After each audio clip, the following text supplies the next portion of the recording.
हाय students, बाळांनो आपला mathematical logic हा चॅप्टर सुरू आहे. त्या टॉपिकमधील एक्सरसाइज 1.3 हा पाठीमागच्या लेक्चरला आपण अभ्यासलो.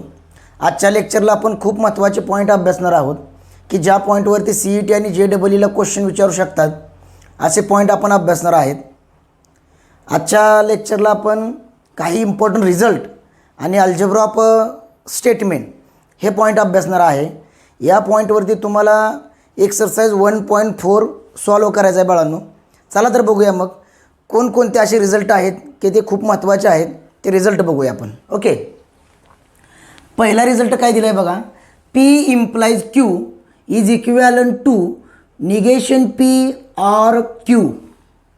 बघा, P implies Q is equivalent to negation P or Q हा पहिला रिझल्ट आहे. बाळांनो, आपण मॅथमॅटिकल लॉजिक ह्या चॅप्टरमध्ये पाठीमागच्या काही लेक्चर्समध्ये स्टेटमेंट इक्विवॅलंट दाखवली होती, बरोबर आहे. आणि ट्रूथ टेबलच्या सहाय्याने ते स्टेटमेंट इक्विवॅलंट आहेत असं आपण प्रूव्ह केलं होतं. आता ह्याचंही प्रूफ मी खाली दिलेलं आहे. जे काय मी रिझल्ट देणार आहे त्यातलं काही रिझल्टचं प्रूफ मी खाली दिलेलं आहे. काही रिझल्टचं प्रूफ तुम्ही घरी मला प्रूव्ह करून दाखवायचं आहे. ओके, कशाच्या सहाय्यानं? ट्रूथ टेबलच्या सहाय्यानं. अगोदर आपण रिझल्ट बघूया, मग त्याचं प्रूफ बघूया. ओके, बघा, पहिला रिझल्ट दिला आहे P implies Q is equivalent to negation P or Q. पाठच करायचं 100% याचा यूज आपल्याला पुढं होतोच. ओके, नेक्स्ट रिझल्ट दिला आहे बघा. P double implies Q is equivalent to P implies Q and Q implies P. बघा, P double implies Q is equivalent to P implies Q and Q implies P. हा दुसरा result आहे. आता दुसरा जो रिझल्ट आहे त्याच्यामध्ये आपण पहिल्या रिझल्टचा यूज करून तो रिझल्ट पुन्हा एक्सटेंड करू शकतो आहे बघा, किंवा मॉडिफाय करू शकतो आहे अजून. बघा, P implies Q चा रिझल्ट आपल्याकडे काय आहे? निगेशन P or Q आहे. मग इथं P implies Q आहे, याच्या ठिकाणी आपण हे टाकू शकतो आहे. टाकू शकतो का नाही? डेफिनेटली टाकू शकतो आहे. त्यानंतर Q implies P आहे, पुन्हा ह्याच्यामध्ये पण हा रिझल्ट यूज करू शकतो आहे, आपण करू शकतो आहे. आता थर्ड नंबरचा रिझल्ट कोणता आहे बघा. P or Q and R. P or Q and R is equivalent to P or Q and दुसऱ्या ब्रॅकेटमध्ये P or R. बाळांनो, ब्रॅकेटच्या बाहेर जर एखादा नंबर असेल आणि ब्रॅकेटमध्ये जर त्या नंबरनं मल्टिपल करायचं असेल तर आपण कोणत्या प्रकारे मल्टिपल करतो? सेम तशाच प्रकारे इथं मल्टिप्लिकेशन केल्यासारखं दिसतं ना तुम्हाला. समजा हा ब्रॅकेट आहे, हा बाहेरचा नंबर आहे, हे ना आतमध्ये जर मल्टिपल करायला तर आपण अशाच प्रकारे मल्टिपल करतो ना. ओके, पण ॲक्च्युली इथं मल्टिपल करायचं आहे का? नाही करायचं. आपल्याला इथं रूल बघतो आहे आपण. P or Q in bracket Q and R is equivalent to P or Q and P or R.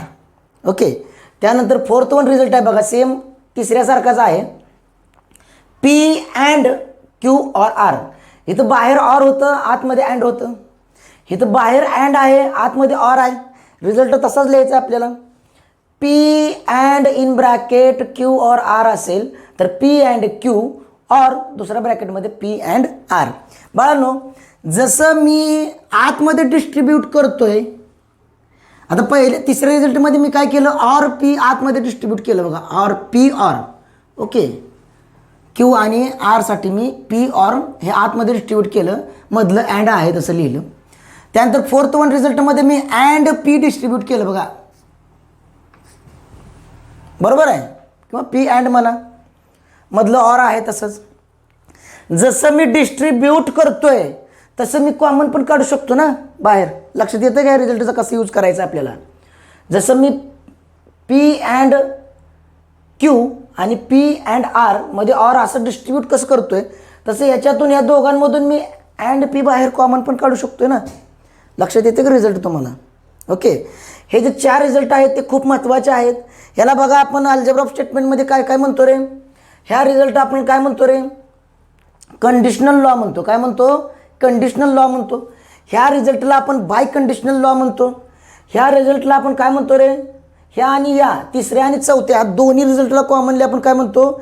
Distributive law म्हणतो. लक्षात येतंय का? आता बाळांनो, हे जे पहिले 2 रिझल्ट आहेत ह्याचं प्रूफ बघूया आपण. प्रूफ ओके, त्या 2चं मी प्रूफ दिले की तिसरा आणि चौथा रिझल्ट तुम्ही मला प्रूफ करून दाखवायचा आहे होमवर्कसाठी. ओके, चला तर बघूया मग प्रूफ. आता प्रूफ कोणत्या प्रकारे बघणार आहे आपण रे? By using truth table. Okay, आता बघा, मग मी काय करणार, सुरुवातीला ट्रूथ टेबल तयार करणार. मला पहिला आणि दुसरा रिझल्ट प्रूव्ह करायचा आहे. मी काय करतोय, एकाच ट्रूथ टेबलमध्ये दोन्ही रिझल्ट प्रूव्ह करतोय. मग मला स्टेटमेंट पीची गरज आहे, मी पी लिहिलं. त्यानंतर क्यूची गरज आहे, क्यू लिहिलं. पुन्हा मला निगेशन पीची गरज आहे, मी निगेशन पी लिहिलं.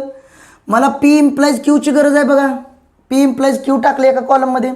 त्यानंतर क्यू इम्प्लाइज पीची गरज आहे, मी क्यू इम्प्लाइज पी टाकलं. या कॉलमचा सिक्वेन्स चेंज झाला तर चालतो, मागं पुढे झालं तर चालतं. हे नंतर किंवा हे अगोदर ॲज यू विश.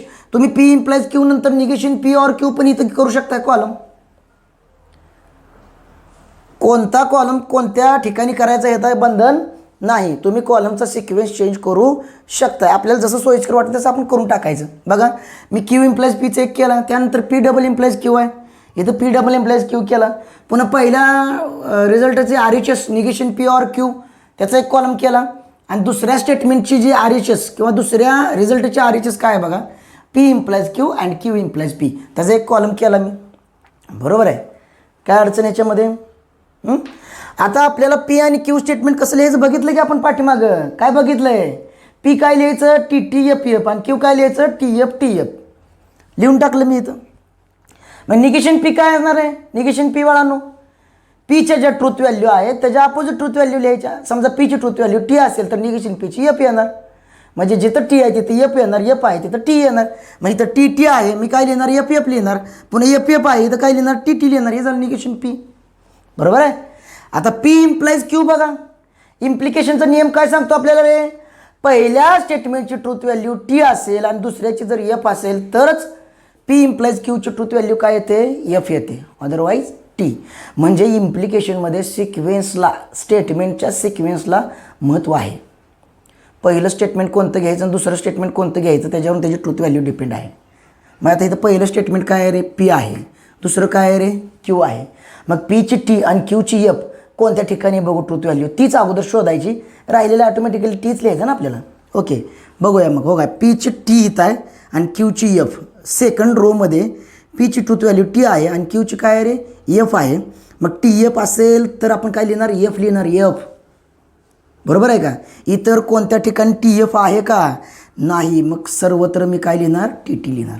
काय अडचण, अगोदर कंडिशन शोधायची, राहिलेलं आपण लिहू शकतोय ना. बरोबर आहे. आता पुढचा बघा, Q implies P, Q implies P. आता इथं पी इम्प्लाइज क्यूमध्ये पी हे पहिलं स्टेटमेंट होतं, क्यू दुसरं होतं. आता ह्याच्यामध्ये क्यू इम्प्लाइज पीमध्ये क्यू पहिलं आहे आणि पी कितवं स्टेटमेंट आहे, दुसरं स्टेटमेंट आहे. मग क्यूची ट्रूथ व्हॅल्यू टी आणि पीची ट्रूथ व्हॅल्यू एफ अशी कोणत्या रोमध्ये आहे बघायचं आपण. आणि ज्या ठिकाणी आहे त्याची ट्रूथ व्हॅल्यू काय लिहिणार, एफ, अदरवाईज काय लिहिणार, टी लिहिणार. म्हणजे आता क्यू टी पाहिजे आणि पी एफ पाहिजे. बघूया आपण.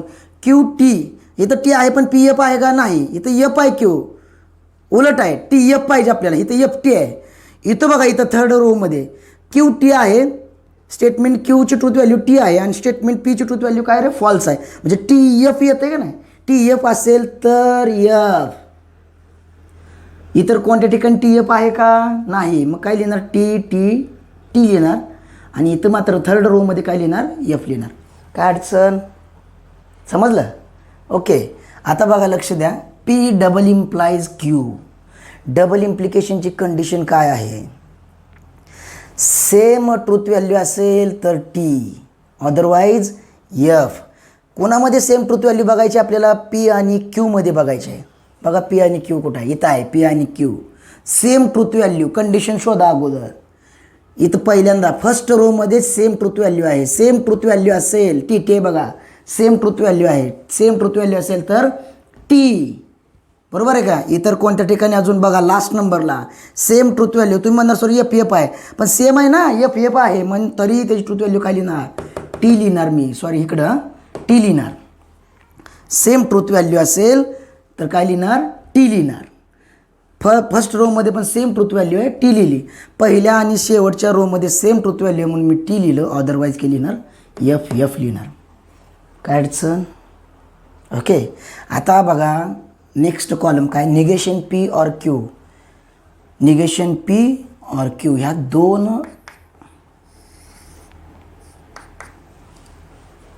निगेशन पी आणि क्यू म्हणतोय मग सॉरी, निगेशन पी आणि क्यू इकडं, निगेशन पी और क्यू म्हणजे निगेशन पी आणि क्यूमध्ये आपल्याला आर बघायचं आहे, डिसजंक्शन बघायचं आहे. बाळांनो डिसजंक्शनचा नियम काय सांगतो रे, एफ एफ असेल तरच एफ, अदरवाईज टी. कुठे एफ एफ आहे का बघा, हो सेकंड नंबरला एफ एफ आहे, सेकंडला निगेशन पी आणि क्यूमध्ये सेकंड रोमध्ये एफ एफ आहे. एफ एफ असेल तरच एफ, लक्षात येते.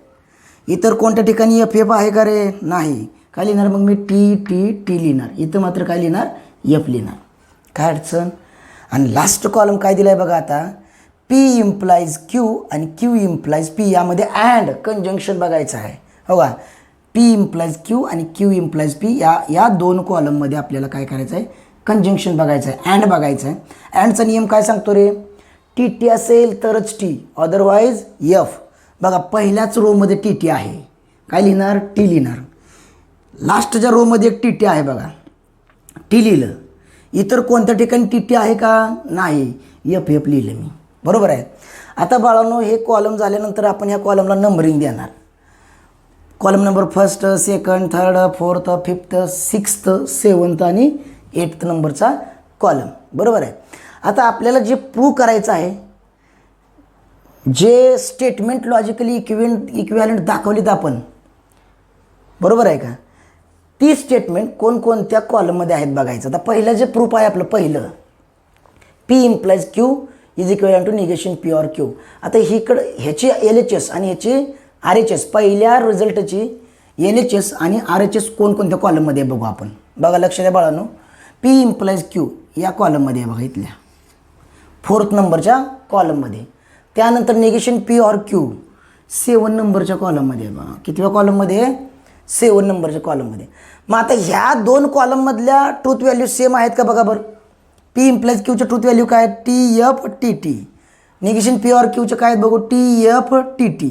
बाळांनो जर ट्रूथ व्हॅल्यू सेम असतील तर ते दोन स्टेटमेंट लॉजिकली इक्विव्हॅलंट असतात का, डेफिनेटली असतात. म्हणजे कॉलम नंबर 4 आणि कॉलम नंबर 7 मधील ट्रूथ व्हॅल्यू कशा आहेत रे, आयडेंटिकल आहेत, सेम आहेत. म्हणून ती दोन स्टेटमेंट, कॉलम नंबर 4 मधलं स्टेटमेंट आणि कॉलम नंबर 7 मधलं स्टेटमेंट कसं आहे, लॉजिकली इक्विव्हॅलंट आहे असं आपण म्हणू शकतोय. त्यानंतर दुसरं जे स्टेटमेंट आहे लॉजिकली इक्विव्हॅलंट दाखवली इथं किंवा रिझल्ट दिला आहे दुसरा, ते जे R H S L H S काय आहे त्याची, P double implies Q, P double implies Q. बघा इकडं स्क्वेअर ब्रॅकेटनं करतो मी असं, बरोबर आहे, पी डबल इम्प्लाइज क्यू आणि त्याची आर एच एस, सेकंड रिझल्टचे आर एच एस बघा येत आहे लास्टच्या कॉलममध्ये. बरोबर आहे. 6 नंबरचं कॉलम आणि 8 नंबरचं कॉलम ह्याच्या एंट्रीज बघा, T F F T truth value ह्याची बघा, टी एफ एफ टी. म्हणजे याही दोघाच्या ट्रूथ व्हॅल्यू कशा आहेत रे, सेम आहेत. पुन्हा ती दोन स्टेटमेंट काय झाली, लॉजिकली इक्विव्हॅलंट झाली. मग तुम्ही काय म्हणणार रे, column number 4 and column number 6, column number 4 and column number 7, sorry column number 4 and column number 7 and column number 6 and column number 8 are identical. हे कॉलम कसे आहेत रे, आयडेंटिकल आहेत, सेम आहेत. मग मला सांगा बाळांनो, 4 आणि 7 वरून तुम्ही पहिला रिझल्ट प्रूव्ह झाला असं म्हणताय आणि 6 आणि 8 वरून दुसरा रिझल्ट प्रूव्ह झाला असं आपण म्हणू शकतोय. मग तुम्ही काय म्हणणार, P implies Q is equivalent to negation P or Q. हे कॉलम नंबर 4 आणि 7 वरून प्रूव्ह झालं. त्यानंतर कॉलम नंबर 6 आणि 8 वरून काय प्रूव्ह झालं, P double implies Q is equivalent to P implies Q and Q implies P. आता या रिझल्टकडे थोडं लक्ष बघा, लक्ष द्या. आपण सुरुवातीला मी सांगितलं होतं हा रिझल्ट आपण पुढे एक्सटेंड करू शकतोय, बरोबर आहे, सिम्प्लिफाय करू शकतोय. मग इथं करून दाखवलं आहे बघा आता मी, P implies Q and Q implies P. हे पी डबल इम्प्लाइज क्यूचं रिझल्ट आहे हा, बरोबर आहे का. पण बाळांनो यामध्ये पहिला रिझल्ट आला की पुन्हा पी इम्प्लाइज क्यू आणि क्यू इम्प्लाइज पी हे पहिल्या रिझल्टचंच आले ना, बरोबर आहे. पहिला रिझल्ट काय आपला, P implies Q is equal to negation P or Q. मग ह्या इम्प्लिकेशनच्या ऐवजी मी पी इम्प्लाइज क्यूच्या ऐवजी तर काय लिहू शकतो रे, निगेशन पी ऑर क्यू लिहू शकतो ना, लिहू शकतो डेफिनेटली. मधलं अँड तसंच लिहिलं, ओके. आता क्यू इम्प्लाइज पी आहे. आता क्यू इम्प्लाइज पीच्या ऐवजी तसंच लिहायचं आपण. बघा बाळांनो, आपल्याला पहिला रिझल्ट काय सांगतो, पहिलं स्टेटमेंट इम्प्लाइज दुसरं स्टेटमेंट असेल तर पहिल्याचं निगेशन ऑर दुसरं स्टेटमेंट असं लिहितो. मग इथं पण तसं आहे, पहिलं स्टेटमेंट इम्प्लाइज दुसरं स्टेटमेंट आहे, पहिल्याचं निगेशन ऑर दुसरं स्टेटमेंट करणार आपण. केलं, मधलं अँड आहे तसंच. मग तुम्ही म्हणणार सर हे सिम्प्लिफाय करून काय फायदा आहे. बाळांनो, एक्सरसाइज 1.4 एक क्वेश्चन आहे बघा. दिलेली स्टेटमेंट ही कंडिशनल स्टेटमेंट आहेत, म्हणजे पी इम्प्लाइज क्यूच्या स्वरूपातले स्टेटमेंट आहेत, इफ देनच्या स्वरूपातले स्टेटमेंट आहेत.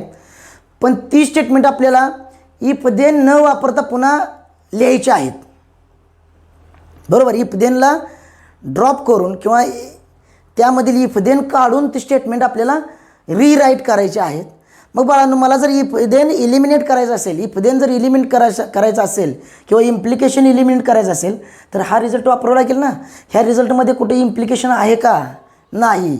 म्हणजे अशा प्रकारचं स्टेटमेंट मी या पद्धतीने लिहून त्यामधील इफ देन इलिमिनेट करू शकतो आहे. लक्षात येतं आहे का, काय अडचण. खूप महत्त्वाचे रिझल्ट आहेत बाळांनो.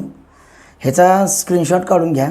आपण अल्जेब्रा ऑफ स्टेटमेंटमध्ये काही वेगवेगळ्या प्रकारचे लॉज अभ्यासणार आहेत, ते बघूया. ह्याचा स्क्रीनशॉट काढून घ्या.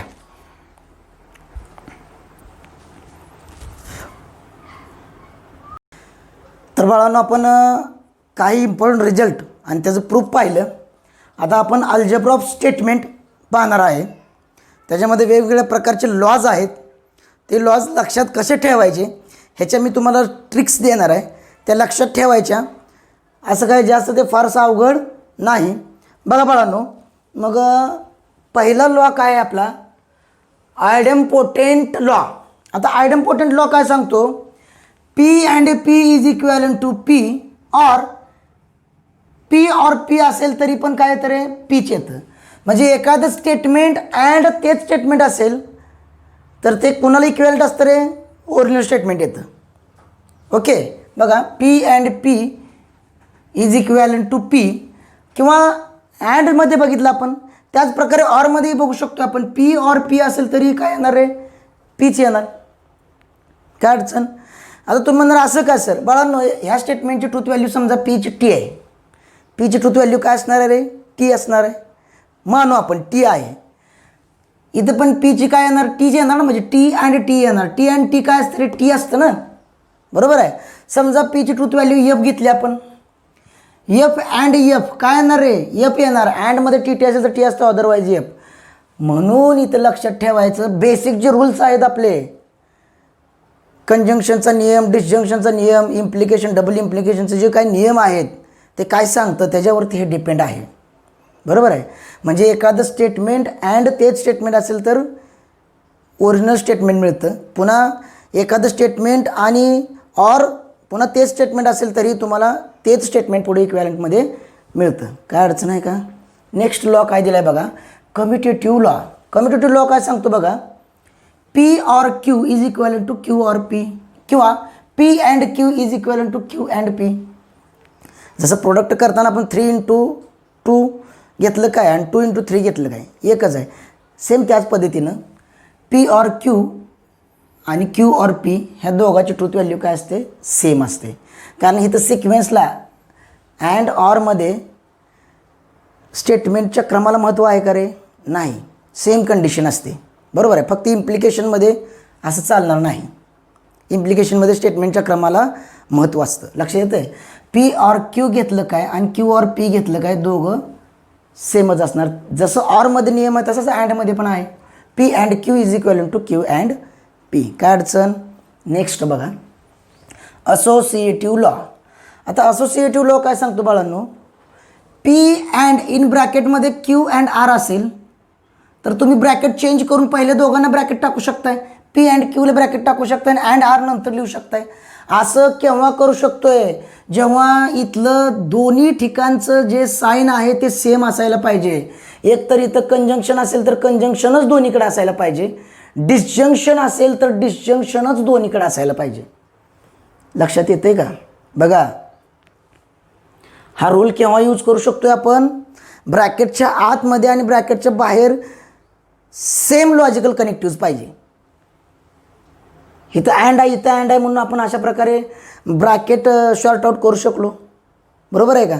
इथं ऑर आहे, इथं पण ऑर आहे म्हणून आपण काय केलं, पहिल्या दोघाला ब्रॅकेट दिलं आणि तिसरं ऑर आर नंतर लिहिलं. असं आपण केव्हा करू शकतो, जेव्हा तीन स्टेटमेंटमध्ये सेम लॉजिकल कनेक्टिव्ज असेल तेव्हा असं आपण आपल्या सोयीनुसार ब्रॅकेट देऊ शकतो आहे. किंवा तिन्ही स्टेटमेंट सेपरेटली लिहू शकतो आपण. आता इथं लिहून दाखवतो बघा, P or Q or R आहे ना, हेच आपण असंही करू शकतो ना, P or Q or R असंही लिहू शकतो बघा. किंवा हे दिसत नसेल तर इकडे ॲरो करून दाखवतो तुम्हाला मी वरती, P or Q or R असंही आपण हे लिहू शकतोय. काय अडचण आहे का. बरोबर आहे का. जसं मी ब्रॅकेट देऊ शकतोय तसं ब्रॅकेट काढूनही लिहू शकतोय. P or Q or R याच्यासमोर लिहू शकतोय मी. अदरवाईज इथं पी अँड क्यू एका ब्रॅकेटमध्ये अँड आर आहे ना, ब्रॅकेट काढून P and Q and R पण लिहू शकतोय. पण तीन स्टेटमेंटमध्ये सेम लॉजिकल कनेक्टिव्ज पाहिजे. बघा लक्ष द्या. आता डिस्ट्रीब्युटिव्ह लॉ, आता हा लॉ आपण पाहिला आहे ना, आता जस्ट इम्पॉर्टंट रिझल्टमध्ये तुम्हाला सांगितलं होता बघा मी. ब्रॅकेटच्या बाहेरच्या नंबरनं ब्रॅकेटमध्ये ज्या प्रकारे आपण मल्टिपल करतो त्या पद्धतीनंच हा रोल आहे. P and Q or R is equivalent to P and Q or दुसऱ्या ब्रॅकेटमध्ये पी अँड आर आहे. काय अडचण आहे याच्यामध्ये. आता तुम्ही म्हणणार सर हे दोन्ही रिझल्ट बाळांनो ह्याच्यामध्ये खूप फरक आहे. असोसिएटिव्ह लॉ आणि डिस्ट्रीब्युटिव्ह लॉमध्ये खूप मोठा फरक काय आहे बघा. ब्रॅकेटच्या आतमधलं कनेक्टिव्ह आणि ब्रॅकेटच्या बाहेरचं कनेक्टिव्ह हे डिस्ट्रीब्युटिव्ह लॉमध्ये वेगवेगळ्या प्रकारचं आहे. म्हणजे बाहेर अँड असेल तर आतमध्ये ऑर आहे, बाहेर ऑर असेल तर आतमध्ये काय रे अँड आहे. पण असोसिएटिव्ह लॉमध्ये तसं आहे का नाही. ब्रॅकेटमध्ये आणि ब्रॅकेटच्या बाहेर सेम लॉजिकल कनेक्टिव्ह आहे. इथं तसं आहे का नाही. मग जर वेगवेगळ्या प्रकारचे लॉजिकल कनेक्टिव्ह असतील दोन प्रकारची तर ब्रॅकेटमध्ये जसं आपण मल्टिपल करतो त्या पद्धतीनं हा रूल वापरायचा. म्हणजे P and Q or R असेल तर पी अँड क्यू एका ब्रॅकेटमध्ये आणि पी अँड आर दुसऱ्या ब्रॅकेटमध्ये, मध्ये ऑरचं साईन टाकायचं. याच प्रकारे जसं मी बाहेर अँड घेतलं आणि आत ऑर घेतलं, जर बाहेर ऑर आणि आत अँड घेतलं तर तसाच रूल लिहायचा आपल्याला. P or in bracket Q and R असेल तर ऑर पी बाहेर आहे ना, पी ऑर क्यू घेणार एका ब्रॅकेटमध्ये आणि पी ऑर आर दुसऱ्या ब्रॅकेटमध्ये घेणार, मधलं अँड आहे तसंच लिहिणार. काय अडचण आहे का. समजलं सर्वांना हा लॉ. बघा आता डी मॉर्गन्स लॉ बघा. डी मॉर्गन्स लॉ बघा हा बऱ्याच वेळा आपण निगेशन ऑफ स्टेटमेंटमध्ये डी मॉर्गन्स लॉ पाहिला आहे बघा. बरोबर आहे का. तरी अजून एकदा पुन्हा सांगतोय मी. Negation of P and Q असेल तर negation P or negation Q. कंसाच्या बाहेर निगेशनचं साईन असेल आणि ब्रॅकेटमध्ये कंजंक्शन असेल दोन स्टेटमेंटमध्ये तर कंजंक्शनचं काय होतं रे डिसजंक्शन होतं आणि दोन्ही स्टेटमेंटला निगेशनचं साईन येतं. लक्षात येतं आहे. तसंच जसं ब्रॅकेटमध्ये अँड असताना इथं ऑर केलं, मग ब्रॅकेटमध्ये ऑर असेल तर इथं काय करणार अँड करणार. लक्षात आहे का. तसंच negation negation in bracket P or Q असेल तर negation P and negation Q करणार. ह्यालाच आपण डी मॉर्गन्स लॉ म्हणतो. किंवा negation of conjunction and negation of disjunction पण म्हणतो. ह्या पहिल्याला काय म्हणणार निगेशन ऑफ कंजंक्शन, दुसऱ्याला काय म्हणणार निगेशन ऑफ डिसजंक्शन म्हणणार. काय अडचण. त्यानंतरचा रूल आहे बघा आयडेंटिटी लॉ. खूप महत्त्वाचे लॉज आहेत बाळांनी. हे पाठ करायची काही सुद्धा गरज नाही. बेसिक रूल लक्षात ठेवा, त्याच्यावरून हे ठरवतोय आपण. लक्षात येते. आता हा बघा जास्तीत जास्त यूज करण्यासारखं आहे बघा. ट्रूथ टेबलचा वापर न करता दिलेलं स्टेटमेंट जे आहे ते प्रूव्ह करणं. लॉजिकल इक्विव्हॅलंटचे जे स्टेटमेंट दिलेले असतात, दोन स्टेटमेंट लॉजिकल इक्विव्हॅलंट दाखवले असतात आणि ट्रूथ टेबलचा वापर न करता ते आपल्याला प्रूव्ह करायचे असतात. त्यासाठी हे सगळे लॉज किंवा हे सगळे रूल आपण यूज करतो आहे. त्यातला मोस्ट इम्पॉर्टंट रूल बघा आता आयडेंटिटी लॉ. Identity law. आता आयडेंटिटी लॉ काय सांगतो. पी अँड टी असेल तर पी येतं. तुम्ही म्हणणार सर असं का. बाळांनो अँडचा नियम काय सांगतो. टी टी असेल तरच टी, अदरवाईज एफ. ऑलरेडी ह्या ठिकाणी काय आहे रे टी आहे. मग आता पीच्या ट्रूथ व्हॅल्यूवर डिपेंड आहे ना ह्याची ट्रूथ व्हॅल्यू काय येणार ती. पीची जर ट्रूथ व्हॅल्यू टी असेल तर टी अँड टी टी येणार. बरोबर आहे. आणि पीची ट्रूथ व्हॅल्यू जर समजा एफ असेल तर एफ अँड टी एफच येणार ना, कारण अँडचा नियम काय टी टी असेल तर टी, अदरवाईज एफ. मग ह्याची ट्रूथ व्हॅल्यू कोणावरती डिपेंड आहे. कोणाच्या ट्रूथ व्हॅल्यूवर डिपेंड आहे. पीच्या ट्रूथ व्हॅल्यूवर डिपेंड आहे. बघा की अँड टी, टी तर ऑलरेडी दिलं आहे त्यांनी आपल्याला. पीची ट्रूथ व्हॅल्यू जर टी असेल तरच टी अँड टी टी येणार. पीची एफ असेल तर एफ अँड टी एफ येणार. म्हणजे कुणावरती ट्रूथ व्हॅल्यू डिपेंड आहे, पीवरती, म्हणून पी येणार पुढं. लक्षात येतं आहे. आता इथं बघा P and F is equivalent to F म्हणले. तुम्ही म्हणणार सर इथं कसं काय पी आलं नाही. बाळांनो, अँडचा नियम काय सांगतो रे, टी टी असेल तरच टी. मग इथं ऑलरेडी एफ दिलं आहे ना त्यांनी, की टी येणार आहे का. पीची ट्रूथ व्हॅल्यू काहीही असू द्या, इथं एफ दिलं आहेच त्यांनी ऑलरेडी. मग एक एफ असेल आणि दुसरं एफ असू किंवा टी असू, मध्ये अँड असेल तर एफच येणार ना. बरोबर आहे का. दोन्ही ट्रूथ व्हॅल्यू जर टी असतील तरच टी येणार, अदरवाईज एफ. मग इथं दुसरी ट्रूथ व्हॅल्यू ऑलरेडी एफ आहे म्हणून सांगितली त्यांनी. मग पीची ट्रूथ व्हॅल्यू काहीही असू द्या, ह्या स्टेटमेंटची ट्रूथ व्हॅल्यू काय येणार, एफच येणार. लक्षात येतं आहे, म्हणून एफ लिहिले. ओके. आता पी ऑर टी म्हणलं आहे बघा. P or T is equivalent to T म्हणले. आता तुम्ही म्हणणार सर इथं मग कसं काय टी दिले. बघा नो, ऑरचा नियम काय सांगतो रे, एफ एफ असेल तरच एफ. मग इथं एफ एफ येईल का रे, 100% येणार नाही. कारण ऑलरेडी इथं टी ही ट्रूथ व्हॅल्यू दिली ना, दुसरी ट्रूथ व्हॅल्यू काय दिली, टी दिली. एफ एफ येईल का, नाही येणार. एफ एफ असेल तरच एफ असतं, अदरवाईज टी. इथं दुसरी ट्रूथ व्हॅल्यू टी दिली, पीची ट्रूथ व्हॅल्यू काही येऊ द्या, इथं टी येणार आहे 100%. काय अडचण, समजलं. लास्ट वन बघा आता, P or F is equal to P. आता तुम्ही म्हणणार सर इथं कसं काय पी घेतले. बाळांनो, ऑरची कंडिशन काय, एफ एफ असेल तर एफ. मग इथलं स्टेटमेंट एफ आहे, कंडिशन सॅटिस्फाय करण्यासारखं. इथल्या दुसऱ्या स्टेटमेंटची ट्रूथ व्हॅल्यू एफ आहे. मग आता जर पीची ट्रूथ व्हॅल्यू एफ असेल तरच एफ ऑर एफ एफ येणार. पीची ट्रूथ व्हॅल्यू जर टी असेल तर टी ऑर एफ टी येणार.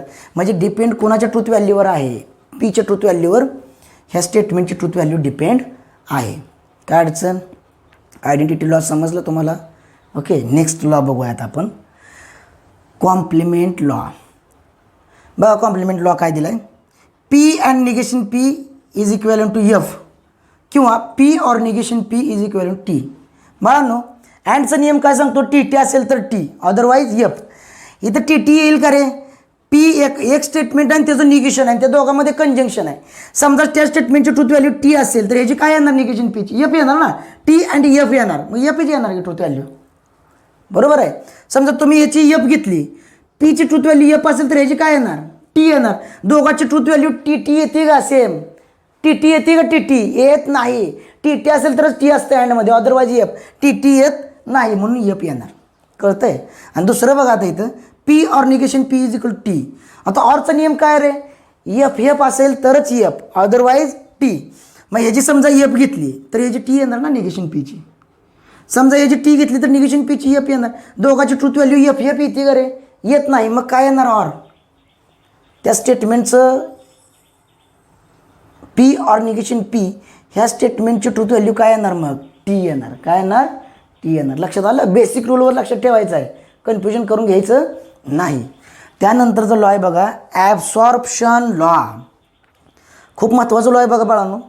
हा लॉ आपल्याला लक्षात येत नाही कधी कधी. ह्या लॉपर्यंत आपण की एक्झाम्पल सोडवतो आणतो, हा लॉ लक्षात नाही आल्यामुळं पुढचं सुटत नाही कधी कधी. लॉ कसा लक्षात ठेवायचा बघा, P or in bracket P and Q असेल तर पी येतं, म्हणजे हे स्टेटमेंट येतं बघा. आता मग असं केव्हा येतं, बाहेर ऑर आतमध्ये अँड किंवा बाहेर अँड आतमध्ये ऑर असेल आणि या दोन ठिकाणी स्टेटमेंट सेम असेल. इथं पी म्हणून पीच असावं असं काही नियम नाही. क्यू असेल तर क्यू येणार ना इकडं. बरोबर आहे का. इथं जर दोन्ही ठिकाणी क्यू आलं तर इथं काय येणार, क्यू येणार. दोन ठिकाणी आर आलं तर इथं काय येणार, आर येणार ना. बरोबर आहे. P or in bracket P and Q असेल तर पी येणार. आणि P and in bracket P or Q असेल तरी काय येणार, पी येणार.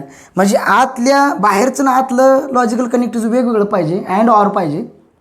आणि ब्रॅकेटमधली एक स्टेटमेंट आणि बाहेरचं स्टेटमेंट सेम पाहिजे. अशा कंडिशनमध्ये जे सेम स्टेटमेंट आहेत तीच त्या स्टेटमेंटची व्हॅल्यू येते किंवा ते स्टेटमेंट त्याच स्टेटमेंटबरोबर इक्विव्हॅलंट असतं. काय अडचण आहे याच्यामध्ये. बघा आता नेक्स्ट लॉ बघा, कंडिशनल लॉ आणि त्यानंतरचं बाय कंडिशनल. हे दोन लॉज आपण आता पाहिलेत सुरुवातीलाच. Conditional law, P implies Q असेल तर निगेशन पी ऑर क्यू असतं. हे काय इथं पी इम्प्लाइज क्यू असेल तर is equivalent to negation P or Q असतं. आता जस्टच आपण घेतला होता सुरुवातीला कंडिशनल लॉ. आणि बाय कंडिशनल लॉ काय सांगतो रे, पी डबल इम्प्लाइज क्यू असेल तर P implies Q and Q implies P. तोच जर पुढे एक्सटेंड केला तर negation P or Q and negation Q or P येतो. काय अडचण आहे त्याच्यामध्ये. लॉज लक्षात कसे ठेवायचे हे समजलं का बाळांनो तुम्हाला. हे 3 ते 4 वेळा लिहून काढा, हाताखालून जाऊ द्या. एकदा हाताखालून 3-4 वेळा गेले की हे लॉज तुम्हाला काहीही करणार नाहीत. ओके बाळांनो, आजच्या लेक्चरला आपण इम्पॉर्टंट रिझल्ट्स आणि अल्जेब्रा ऑफ स्टेटमेंट म्हणजे त्याच्यामध्ये महत्त्वाचे लॉज आपण अभ्यासलो आहोत. नेक्स्ट लेक्चरला आता आपण पुढच्या लेक्चरला ह्या लॉजवरती, या अल्जेब्रा ऑफ स्टेटमेंटवरती आणि इम्पॉर्टंट रिझल्टवरती एक्सरसाइज सोडवणार आहे. ओके, तोपर्यंत तुम्ही काय करायचं, एक्सरसाइजमधला पहिला क्वेश्चन आहे तो निगेशनवरती डिपेंड आहे. निगेशनचे रूल्स लिहून काढायचे आहेत पुढचं लेक्चर येईपर्यंत. म्हणजे समजा P and negation in bracket P and Q काय असतं. आता negation in bracket P and Q इथं बघितलं की आपण negation P or negation Q असतं. त्याचप्रकारे negation in bracket P or Q असेल तर काय असतं, negation P and negation Q असतं. पुन्हा इम्प्लिकेशनमधलं म्हणजे इथं निगेशन ऑफ कंजंक्शन बघितलं, निगेशन ऑफ डिसजंक्शन बघितलं. आता negation of implication, negation of double implication, हे रूल्स तुम्ही लिहायचे आहेत. त्याच्यावरती पहिला क्वेश्चन आहे एक्सरसाइज 1.4मध्ये. ओके, आणि दुसरा जो क्वेश्चन आहे तो क्वेश्चन आहे ह्या कंडिशनल लॉ आणि बाय कंडिशनल लॉवरती डिपेंड आहे. ओके, या ठिकाणी आपण थांबूया. ह्याचा स्क्रीनशॉट काढा. नेक्स्ट लेक्चरला आपण एक्सरसाइज 1.4 बघूया. ओके, धन्यवाद.